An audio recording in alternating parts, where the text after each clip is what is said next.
ia hasi zen txantxa batean, tabernan, euskeraz hitz egiten genuen, eta, nire gurasoen hizkuntza beti izan da gaztelaniaz.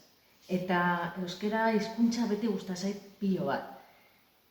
Eta, lagunekin, beti saiatu naiz euskeraz egiten, naiz eta ez jakin ondo, eta nino, ez dakit euskera ondo. Leku honena euskaltegia izango da, ikasteko, eta eman nuen izena, baina umeagaitik, hobetzeko umeekin. Lagunak taldea, konturatzen zara, han denok egiten dugu ia berdin, gauz ikasteko, orduan lotxa joaten da putxu bestaldetik, dago konfiantzaz gehiago.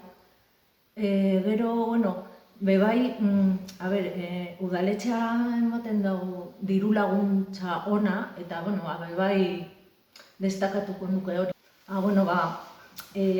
Lotxa putxuet kendu, hobetu dut, saiatzen naiz egiten gehiago, eta konfiantzaz, igual.